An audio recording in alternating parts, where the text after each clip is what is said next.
Good morning. It's Dame from Dame's Place. So, I'm going to continue garden stories, but I'm going to do it from in here. Sean's outside doing a video, I think. So, I'm going to do it in here. And one thing I thought of today that I know it's kind of a break in the action is, but I saw a video today about people that are getting off of benzos and Klonopin. This person was speaking about this. I watched a doctor about Klonopin and Xanax. And I wanted to say something about when I was in Attica, because when I was in Attica, when I was married to my first husband, I had anxiety attacks and passed out cold in my kitchen, and once in the driveway.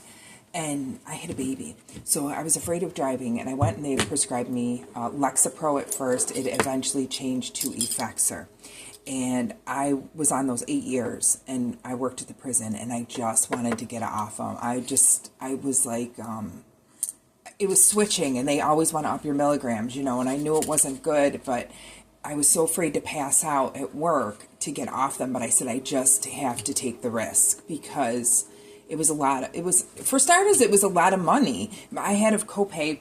That was why they told you it was such good insurance. I only needed the insurance because I worked there. I went for migraines every time they gassed the yards, and it'd come in my office, and it wasn't workers' comp. I put it on my personal insurance, and they hit me for bills with that to a fake collection agency. I paid like $5,000 each. They got me 3 times for that. $15,000 in false claims on my insurance. They never sent me the check. Kept it in the state comptroller's office, and then the collection agency takes it. It never was delivered to me. They sat on the check, so I never even saw anything. And then I had the sheriff's department and the state hitting my paycheck garnishment every payday for that. I think I paid 17% for those medical bills that I should have never even incurred. They should have been workman's comp, but I was just like, oh, the gas was hours earlier. Literally, it wasn't. I would leave right after that. I just didn't really correlate it. You're just living on a prayer, really. Quite frankly, that was living on a prayer, like Bon Jovi said. This doctor said that, and I hadn't really told Sean about that. When I met Sean, we met as little kids, and then he's a little older than me, and then we met as grown adults, in our 40s. So I never really told him about it. So I was talking today to him about it because I saw that post, and I can tell you that I went cold turkey. I took like a half a pill for a couple days. It was the worst thing ever. You must be careful.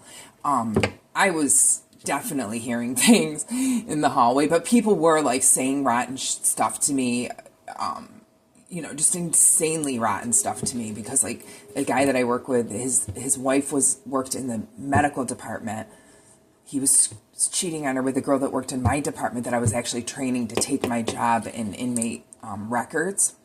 And he was an officer, and he worked up front, and he was cheating, and he ended up telling his wife on a trip to Florida, and like the whole trailer park that they moved to, like I guess they like really went after him and stuff, and it was crazy. But she thought it was me because I worked in his office, and it wasn't me. Levels, lady, get it?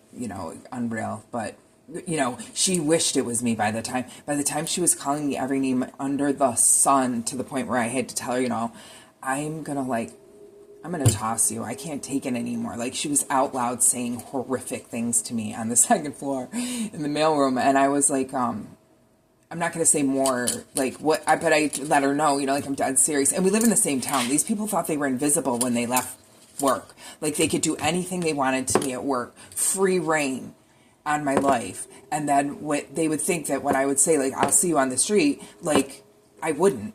And you're going to see them at your kids' games. Your kids go to school together. They see you at Tops, and here, this is the stuff they're doing behind the wall, and acting like they're good citizens on the street, like they're saving lives or something. And it's like this, you're living in, this is the times we were in, though, like where you're living in a total upside down world, and you're just going to make your world where you are today, grow your food, take care, upcycle, go to the recycle bin, almost so much of the stuff here is, if I didn't find it there, I bought it at a sale. You know what I'm saying? Like, the new stuff's not good, okay? It's not good. You're better with the old stuff you can clean up and fix up yourself. Real good furniture and stuff like that. So anyway, the